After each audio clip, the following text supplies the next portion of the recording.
자라며 강하여지고 지혜가 충만하며 하나님의 은혜가 그 위에 있더라. 그의 부모가 해마다 유월절이 되면 예루살렘을 가더니 예수께서 12살 되었을 때 그들이 이 절기를 간 길을 따라 올라가다가 그날들을 마치고 돌아갈 때 아기 예수는 예루살렘에 머무셨다. 그 부모는 이를 알지 못하고 동행 중에 있는 줄로 생각하고 하루 길을 간 후 친족과 아는 자 중에서 찾되 만나지 못함에 찾으면서 예루살렘을 돌아갔더니 사흘 후에 성전에서 만난즉 그가 선생들 중에 앉으사 그들에게 듣기도 하시며 묻기도 하시니 듣는 자가 다 그 지혜와 대답을 놀랍게 여기더라. 그의 부모가 보고 놀라며 그의 어머니는 이르되 아이야 어찌하여 우리에게 이렇게 하였느냐. 보라 네 아버지와 내가 근심하여 너를 찾았노라.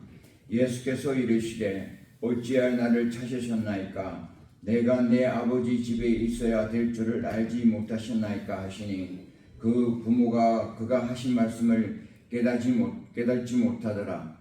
예수께서 함께 내려가사 나사렛에 이르러 순종하며 받드시더라.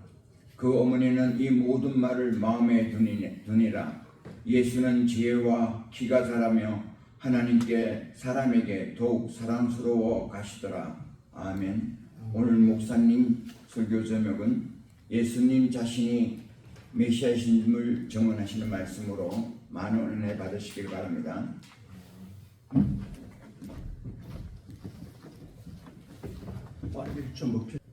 이게 귀한 시간을 허락해 주셔서 주님 말씀 듣고 저희들이 마음판에 새기려고 합니다. 이 시간 성령님 함께 해주셔서 우리의 삶 속에 우리 주님의 오신 목적을 분명히 알고 메시아신 하나님 알 수 있는 은혜를 허락하시옵소서. 예수님 이름으로 감사하면서 간절히 기도드립니다. 아멘. 여러분 우리는 살아가면서 항상 좋은 일이 있을 걸 기대하면서 살아가고 있습니다.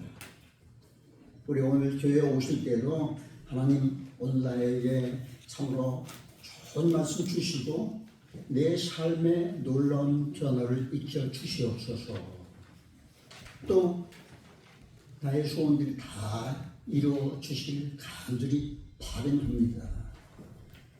그런 마음으로 여러분들이 오셔서 예배 드리고 또 예배 끝난 후에는 하나님 고맙습니다. 하나님 아버지 감사합니다. 그런 자세로 늘 살아가는 여러분들에게 정말로 칭찬과 감사를 드립니다. 민수기 14장 28절에 보시면 하나님께서 이렇게 말씀하십니다. 파일에 있을 테니까 보시면서 말씀드릴 되겠습니다. 민수기 14장 28절에 하나님께서 말씀하십니다.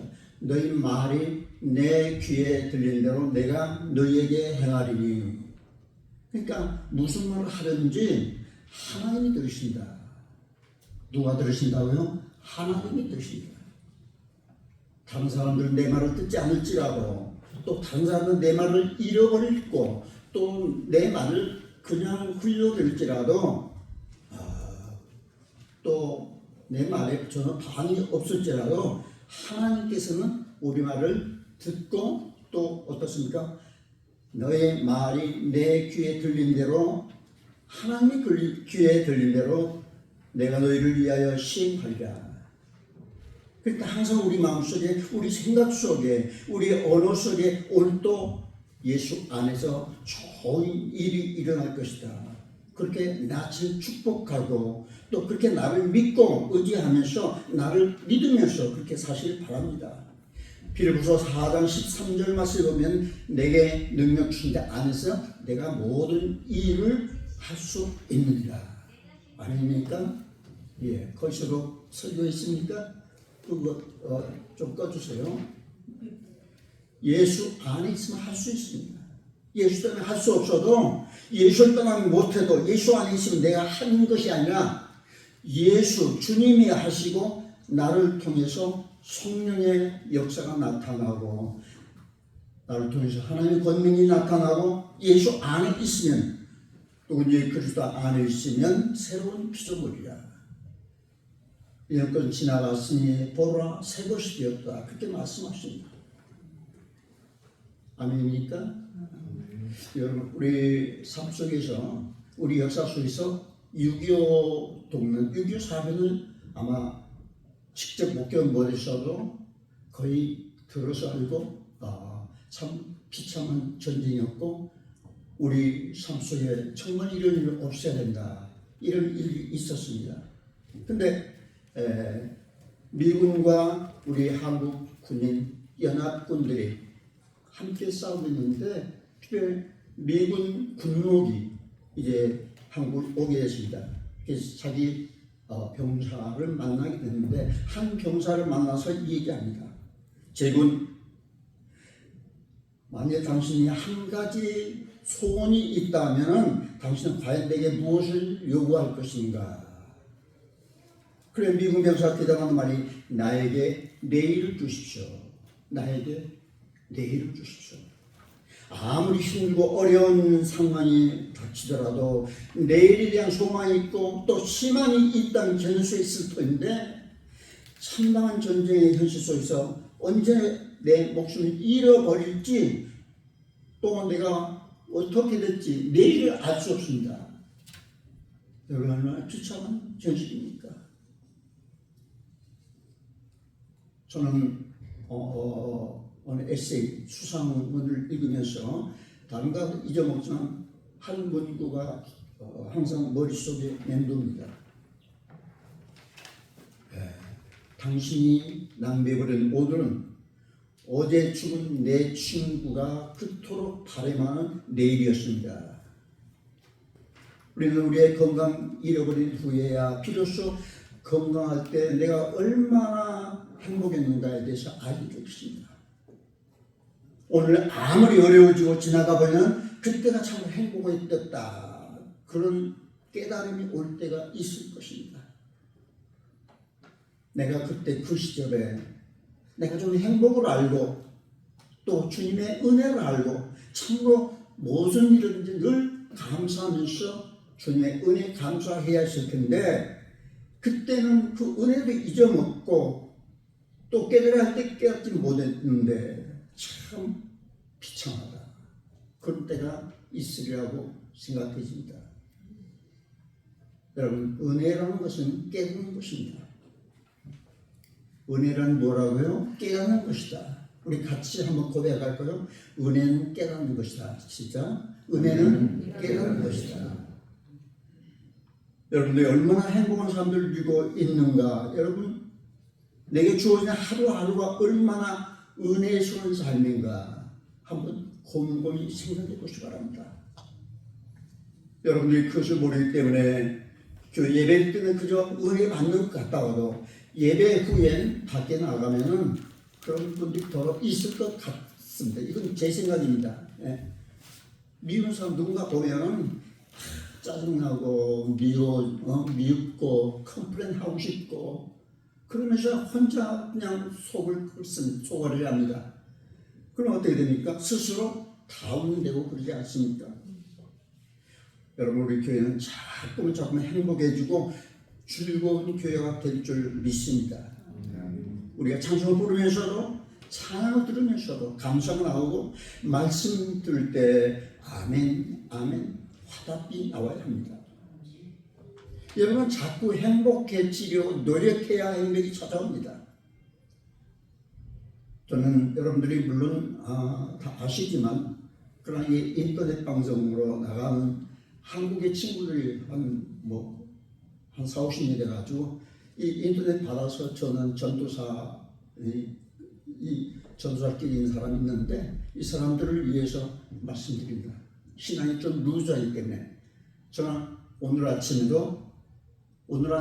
매주일 8시 새벽에 8시에 이제 교회에 오기 시작하죠. 6시에 운전대 잡으려면 2시간 전에 일어나야 되겠죠. 그렇죠? 그 다음에 운전하면서 오늘 또 78년 프리를 달리는데 얼마나 힘든지 광풍 불고 비 오고 여기하고 또 다릅니다. 산을 돌아오기 때문에 어떤 때는 내가 왜 이래야 되는가. 참 눈 몰아치고 여름에 비바람 몰아치고 길바닥이 미끄러울 때는 얼마나 차들이 그 추력들 큰 덤프를 휘황휘황 지나가는데 하나님 나를 붙잡아 주십시오. 2번이나 프리웨이에서 차가 완전히 망가져서 죽기 바로 직전까지 갔기 때문에 그래서 얼마나 힘든지. 그러나 하나님 내가 이 교회에 보내주시는 건 주님의 뜻이고 나로 인해서 모든 교우들이 행복을 느낀다면 저는 얼마든지 희생을 하겠습니다. 행복한 교회를 만들어 가겠습니다. 스스로 이런 기도를 하면서 오는 겁니다. 여러분들이 어떻게 하면 서로 사랑하고 기쁨이 넘치고 행복해질 수 있을 것인가. 우리의 기도자이고 우리의 최대 관심사가 되어야 할 것입니다. 페이지 여러분 프린터 페이지 1페이지 보세요. 오늘 본문의 설교를 들으면서 기쁨과 감사가 넘쳐야 할 것인데 오늘 본문 가운데서 예수님의 어린 시절에 대해서 지금 말씀을 하고 계십니다. 예수님의 어린 시절 12살 때 이 얘기는 공간복음에서 이 누가복음만 나오고 있습니다. 12살 이 얘기를 우리에게 전해주고 있는데 참으로 귀한 말씀이라 생각됩니다. 오늘 본문에서는 예수님이 12살 때 얘기를 하고 있는데 유대인들은 아이들이 12살, 13살 되면 6월절 교회에 참석해서 성인식이 베풀어집니다. 유대나 보면은 6월절기가 되면은 예루살렘 기점으로 반경 둘레 15마일 안에 사는 모든 유대인들은 남자 여자 할 것 없이 예루살렘으로 올라가게 되어 있었습니다. 예수 역시 12살이 되어서 처음으로 마음이 설레는 그런 가슴을 안고 예루살렘에 올라가게 되었습니다. 페이지 2 페이지 네모 박스는 6월절 기간 7일인데 그 6월절 기간 동안에 예배에서 성인식이 베풀었습니다. 그래서 12살에 된 남자애는 바르미츠바, 여자애는 바트 미츠바 예식을 치른 그 이후부터는 1년에 꼭 한 번씩 6월절 회당에 가서 예배 드리는 것입니다. 이 절기가 되면 상일인 대학자들은 성전 뜰에 모여서 오픈 율법 강의가 열리게 되는 것입니다. 사도 바울도 어렸을 때 배웠던 가말리엘 같은 훌륭한 학자, 훌륭한 스승이 나와서 강의를 합니다. 그래 그곳에 가면 누구나 남자라 누구나 할 것이 가서 자기가 마음에 드는 랍비에게 찾아가서 상담도 하고 또 찾아가서 듣기도 하고 궁금한 문제가 있으면 찾아가서 같이 질문도 하고 이런 그런 절기입니다. 6월절에 되어 부모님과 함께 예루살렘 올라가신 우리 아기 어린 예수님도 6월절 기간 내내 올라가셔서 학자들의 강의를 들었을 것입니다. 절기가 끝날 무렵에는 멀리서 온 사람들이 3, 4, 5대를 이어서 다시 고향으로 내려갑니다.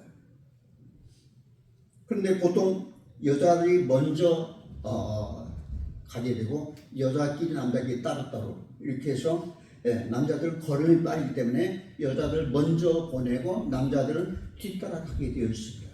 그리고 저녁 전에 어느 장소로 숙소를 정해서 거기서 만난다고 합니다.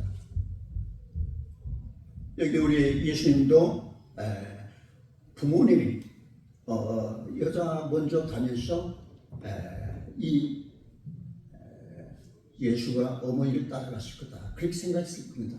또 어머니는 자기 아빠가 늦게 오니까 아빠랑 같이 오겠지. 이런 생각. 이것이 바로 예수님 부모들이 예수님을 잃어버리게 된 이유라고 설명을 할 수가 있습니다.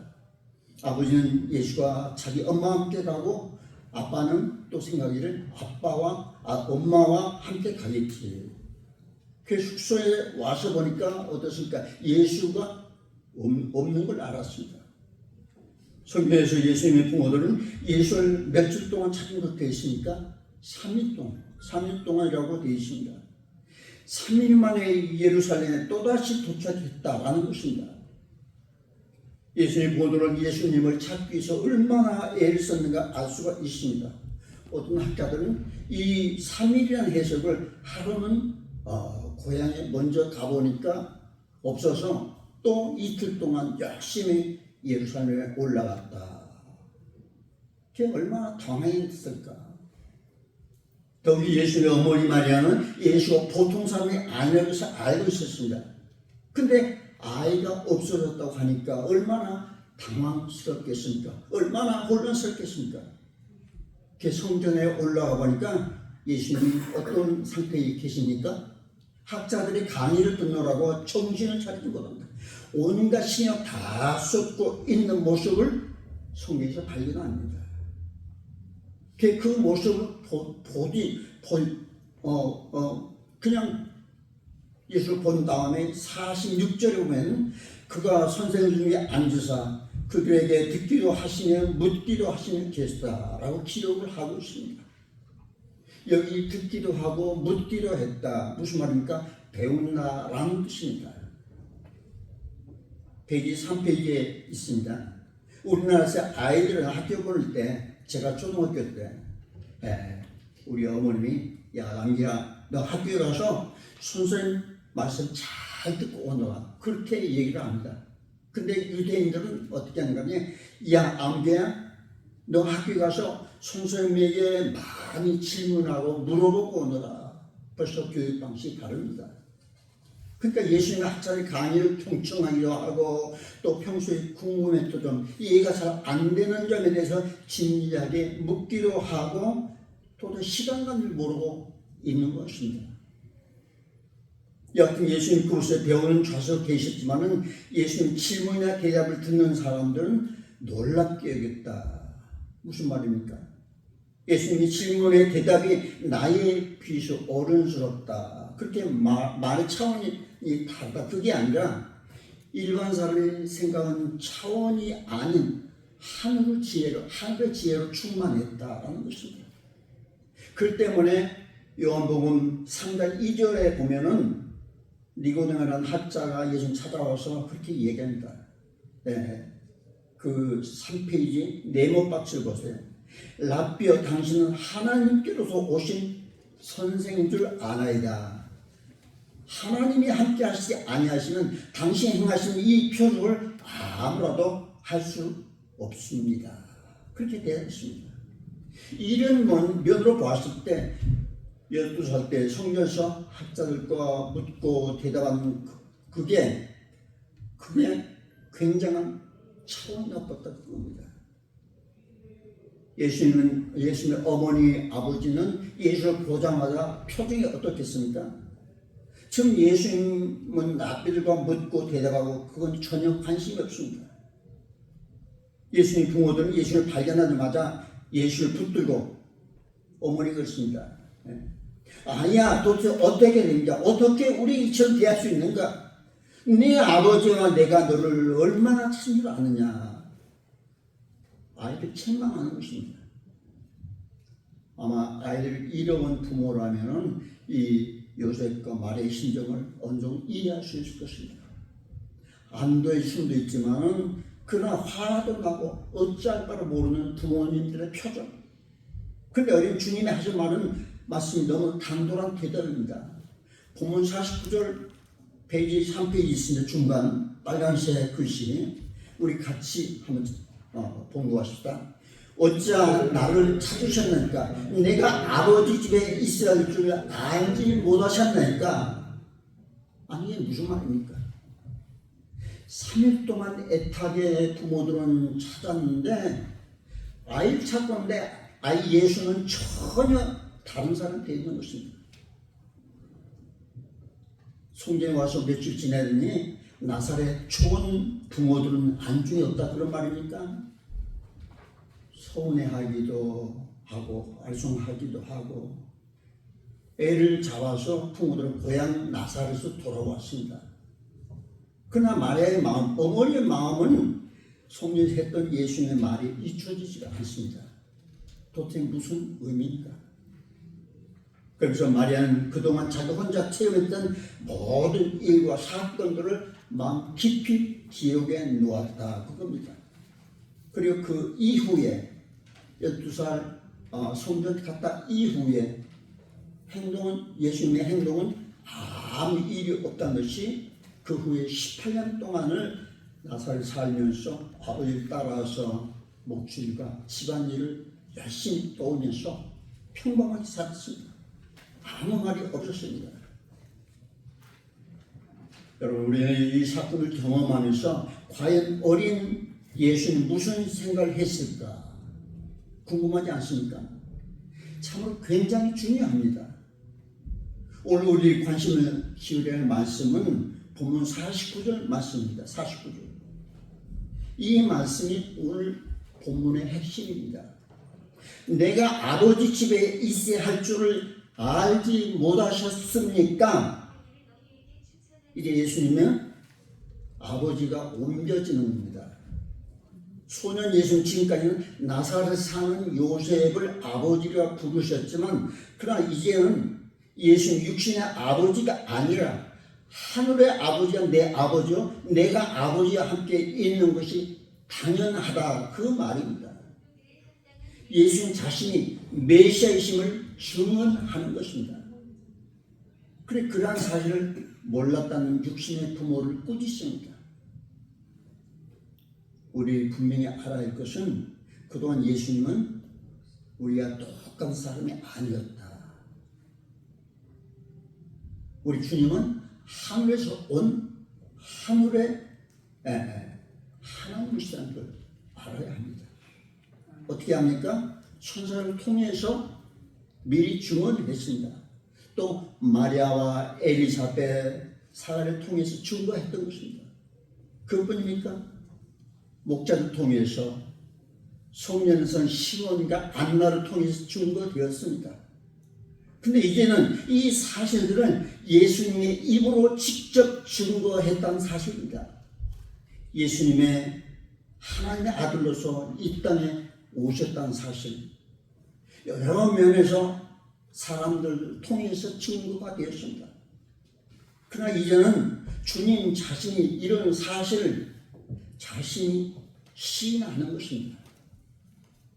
여러분, 예수님 누구라고 생각하십니까? 우리 다 알지만 예수님은 우리 인간을 구원하기 위하여 이 땅에 오신 하나님의 아들이라는 사실, 여러분 믿습니까? 주님은 우리의 구세주, 주님은 나의 구세주.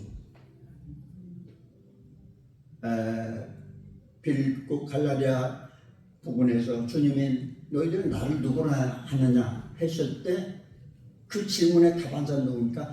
주는 그리스도시요 살아계신 하나님의 아들이시다.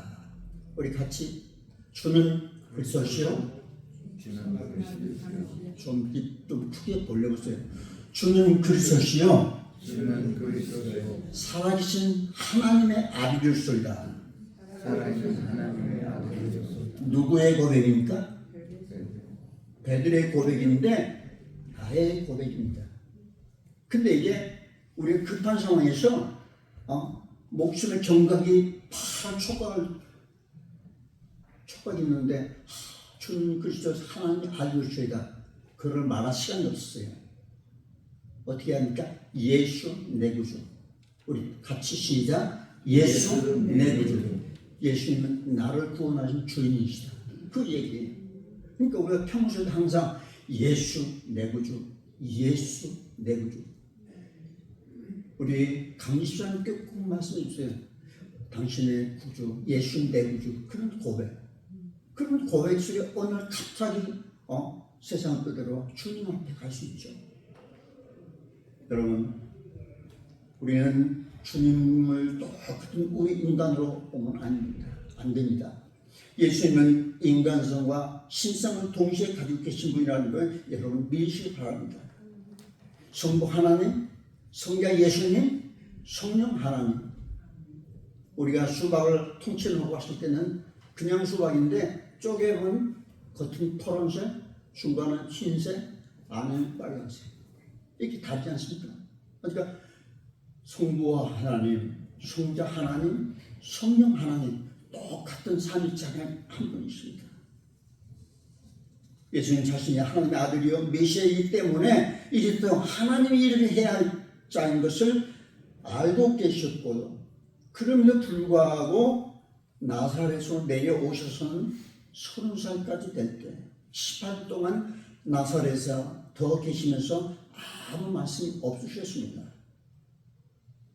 요즘에 한국에 가면은 어떤지 모르겠지만 재림 예수라는 이단 종교들이 있습니다. 그래서 12살짜리 예수고 15살짜리 재림 예수라고 하는 그런 자칭 예수라는 사람이 많은데 이 사람들 사이에 수많은 무지한 사람들이 몰려듭니다. 복을 받기 위해서 참으로 무지한 사람들이 너무나 많습니다. 여러분이 예수를 믿는 이유가 뭡니까? 물론 여러분 복 받기 위해서 믿죠. 하늘나라 가기 위해서 믿죠. 틀린 얘기는 아닙니다. 그러나 정확한 핵심은 주님이 우리를 위해서 십자가에 돌아가셨기 때문에 하나님을 영광스럽게 하기 위해서 우리가 전도의 목적이 있습니다. 너희 예루살렘과 사마리아 땅까지 이르러 내 주인이라는 그렇게 그게 핵심이에요. 근데 우리 주님은 12살 때 진짜 주님은 당신이 메시아인 줄 아시면서도 18년을 더 나사렛에 계시면서 부모님에게 더 배웠고 보통 사람들과 똑같이 평범한 일을 하면서 사셨습니다. 예수님 자신이 공생을 시작하기 전까지 부모 아래에 있었고 율법 아래에 있으면서 열심히 배우셨다는 것을 우리가 꼭 기억하시기 바랍니다. 특히 우리가 예수님 어린 시절 우리가 본다는 모범적인 삶을 잘 배우시기를 바랍니다. 우리 페이지 4페이지 노란색 빨간색 있죠? 52절 같이 보십시다. 같이 시작. 예수는 그 지혜와 그 키가 자라가며 하나님과 사람이 더 사랑스러워 하시더라. 그 다음 40절 보면은 중간에 하나님의 은혜가 그에 있더라. 여러분 우리는 하나님의 은혜를 누리면서 날마다 살아가야 되겠습니다. 근데 하나님의 은혜를 누리면서 살아가십니까? 이 은혜를 여러분의 삶의 체험으로 느끼면서 살아가고 있느냐 제가 묻고 싶습니다. 우리가 살아가면서 가장 귀한 것은 하나님의 은혜가 내 위에 임하는 게 가장 축복입니다.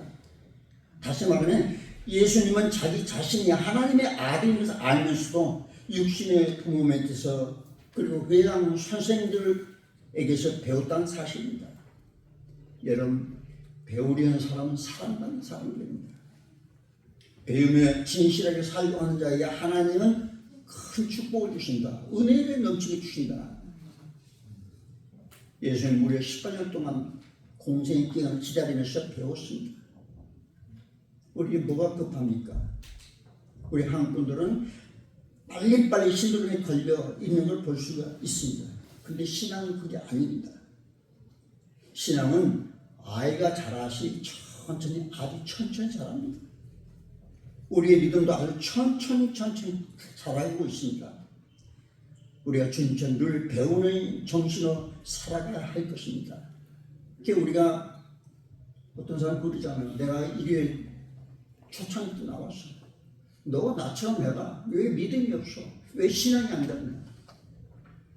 그런 소리 할 수 있습니다. 그러나 그건 하나님이 기뻐하신 일이 아닙니다. 항상 천천히 우리는 자라고 있습니다. 성전에 오신 것도 여러분 힘들게 올라오셨지만 그러나 우리 신앙은 서서히 자라고 있습니다. 우리가 교회 와서는 신앙 잘하는데 밖에 나가면 세상에 가면 다 주님도 저리고 뭐다 세상 일에 복잡한 그렇게 살면 신앙 그 자리에 있습니다. 집에서도 사회생활하면서도 어떻게 내 신앙을 지어갑니까? 성경 읽고 기도하면서 하나님 손 꼭 붙잡고 사시는 게 크리스천 삶이고 우리 교회 가족들의 삶을 믿으시기 바랍니다. 믿습니까? 아멘. 예수님 자신이 메시아인 걸 알면서도 18년 동안 육신의 부모에 따라서 부모를 잘 섬겼고 또 열심히 배우면서 살았습니다. 그런 다음에 주님은 진실로 사람을 섬길 수 있었다. 우리도 겸손히 엎드려 늘 배우십시다. 그리고 은혜와 진리 안에서 자꾸만 성장하고 성장하실 바랍니다. 믿습니까? 아멘. 기도하십시다. 하나님의 감사합니다. 오늘 우리가 주님의 어린 시절을 배우면서 우리 마음속에 새롭게 다정합니다. 우리가 새롭게 다짐을 결단한 마음 가지고 살아가면서 주님의 손 꼭 붙잡고 나가서 믿지 않는 사람들에게 전도하고 말씀 보고 기도하는 우리 가족의 삶이 되게 하시고 우리가 이 교회를 아름답게 잘 꾸며가는 우리의 삶이 되도록 축복해 주시옵소서. 예수님으로 감사하면서 간절히 기도드립니다. 아멘.